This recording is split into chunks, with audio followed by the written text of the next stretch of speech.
Hey besties, welcome back to the channel. Today we're diving into a situation that has been quietly building beneath the surface of a very public legal war, and it raises questions about image, consistency, and what really happens behind the scenes in Hollywood. Over the past several months, Ryan Reynolds and Blake Lively have positioned themselves publicly as strong advocates for women's safety in the workplace. In statements, interviews, and legal filings connected to the ongoing dispute involving Justin Baldoni, the messaging has been clear: sets should be safe, women should feel protected, and inappropriate conduct should never be tolerated.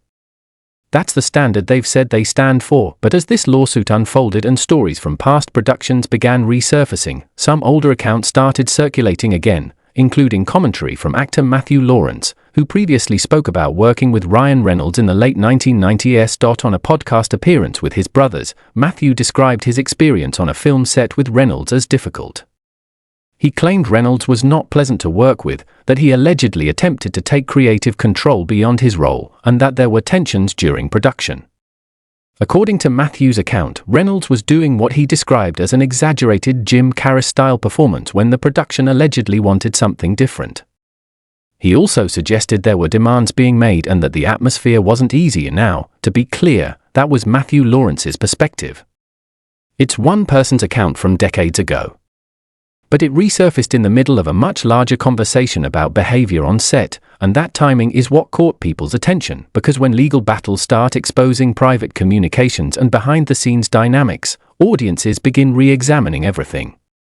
Patterns matter. Reputation matters. And consistency matters. What hasn't been widely discussed in mainstream coverage, however, is a separate story told by a woman who says she worked as a background extra on a late 1990s production that involved Reynolds. She is not publicly identifying herself at this time. She is not filing a lawsuit. She is not accusing him of criminal conduct.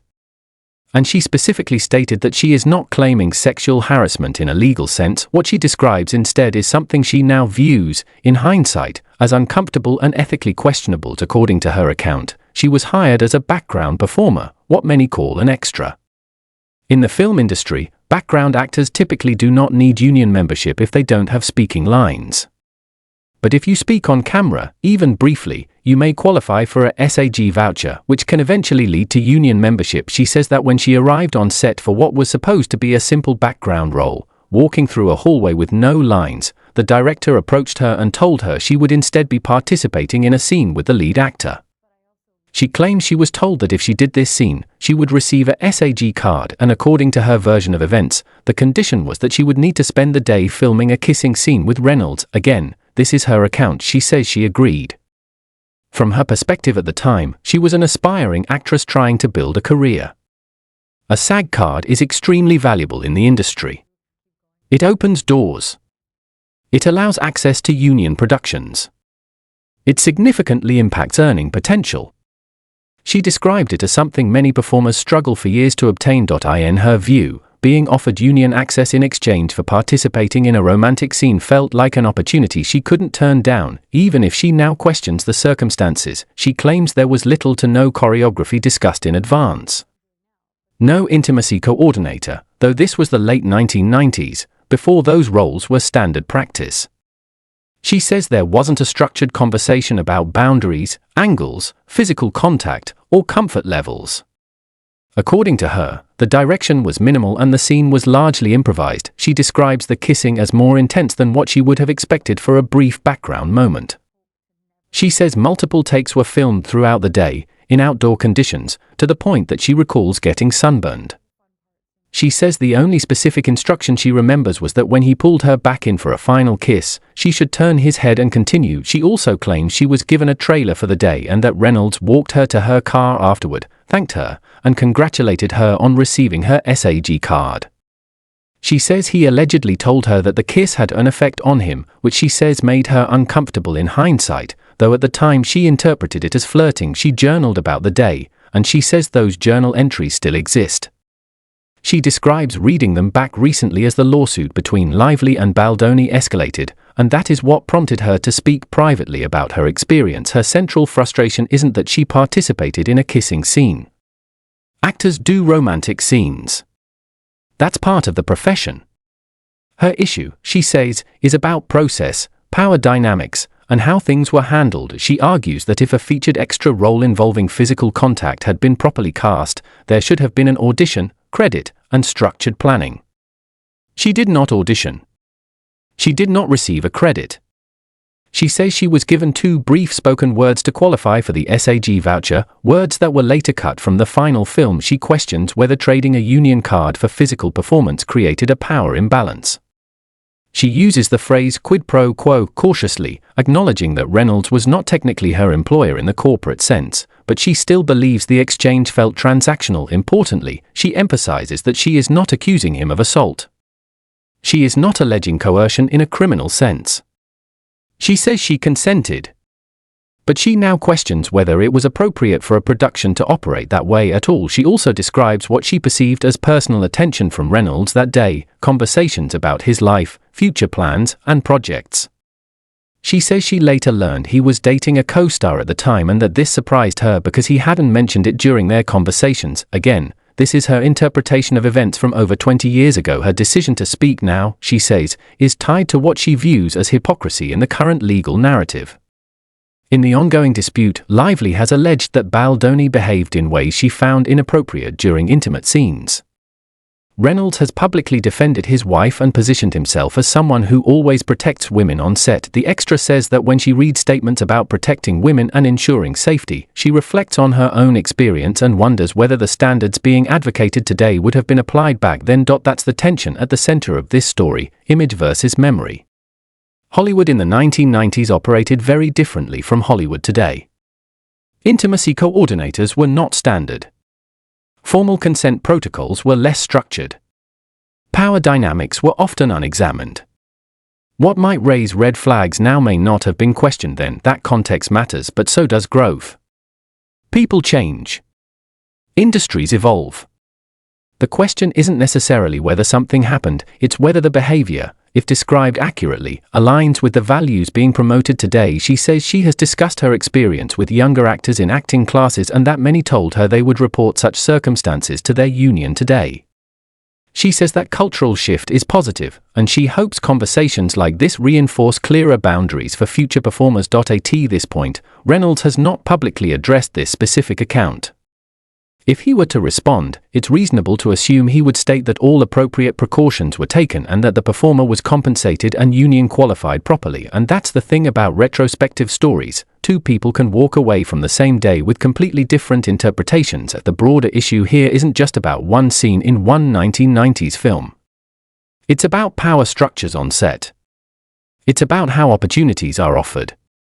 It's about whether informal exchanges blur professional lines, and it's about whether public advocacy matches private history. Alright besties, let's pick up exactly where we left off, because this conversation isn't really about one extra, one scene, or even one film from the late 1990s. It's about something bigger: perception, projection, and how Hollywood narratives are built. In Part 1, we walked through the account of a former background performer who described her experience filming a kissing scene decades ago. She was clear that she is not filing charges, not making criminal accusations, and not claiming assault. Her issue, as she frames it, is about power dynamics and the way the opportunity was presented to her at the time. We need to zoom out because when stories like this resurface during an ongoing legal dispute, they don't exist in a vacuum. They start connecting to older rumors, past interviews, and public statements, and that's when audiences begin drawing their own conclusions. Over the years, there have been occasional blind items and online rumors about on-set dynamics involving major actors across Hollywood, not just Ryan Reynolds. Blind items, for anyone who doesn't know, are anonymous gossip posts that hint at behavior without directly naming names. They are unverified by nature. They're speculation-driven. And they should always be treated cautiously. At one point, there was a circulating blind item suggesting that a lead actor on a film allegedly blurred professional lines during casting or intimate scenes. No names were confirmed. No production was officially attached. Internet forums speculated. Some guessed it was related to a restaurant-themed comedy film Reynolds starred in years ago. But again, speculation is not evidence. Still, when multiple unrelated anecdotes begin surfacing, audiences naturally ask, is there a pattern?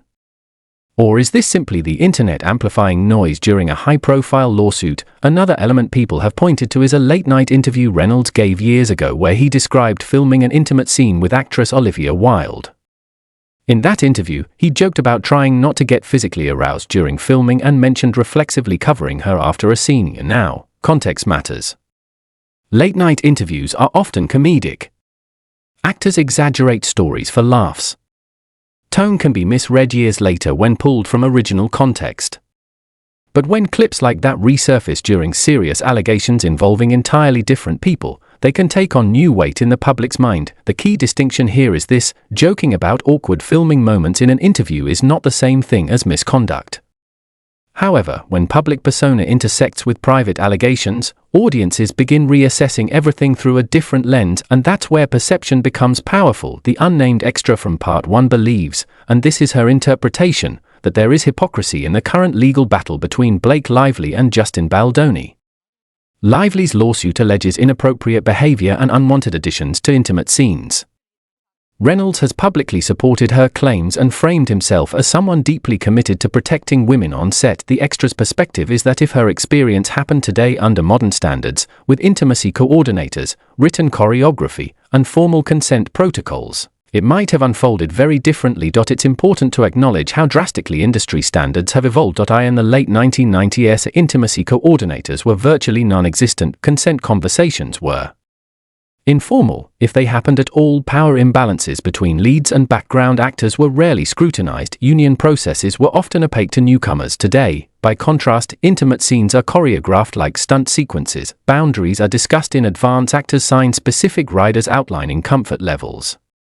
Productions face serious backlash if protocols aren't followed. So when someone looks back at an experience from 1998 through a 2026 lens, there will almost always be friction.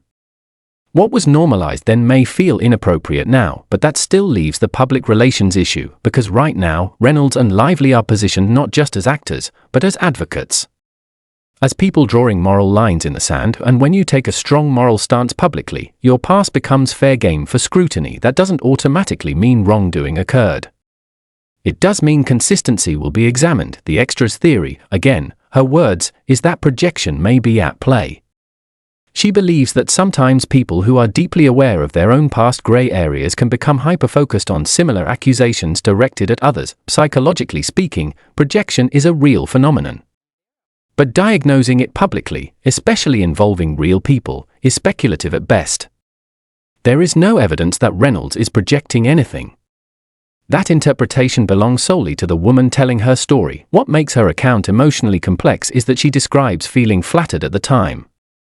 She says he was kind, conversational, attentive. She recalls him walking her to her car and thanking her. There was no overt aggression in her description. No threats. No raised voices. Instead, what unsettles her now is the transactional nature of it, the idea that career advancement and physical performance were intertwined. She describes feeling like an object in the scene. Not a character. Not a performer with creative input.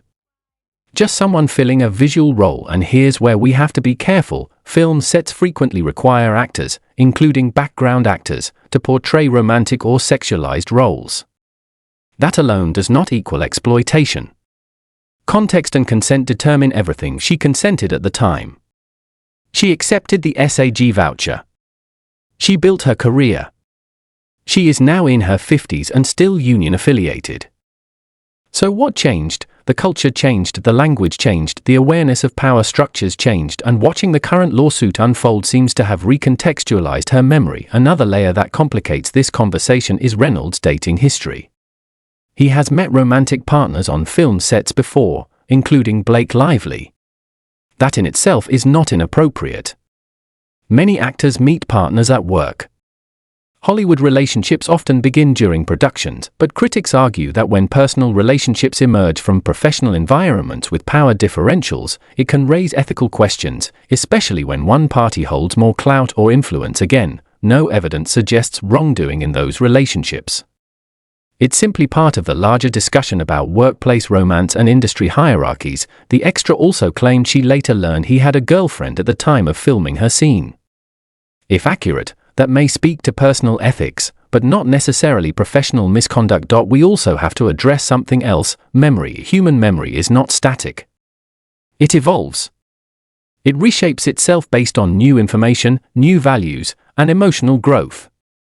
Something that felt exciting at 22 can feel uncomfortable at 50. That doesn't invalidate her feelings.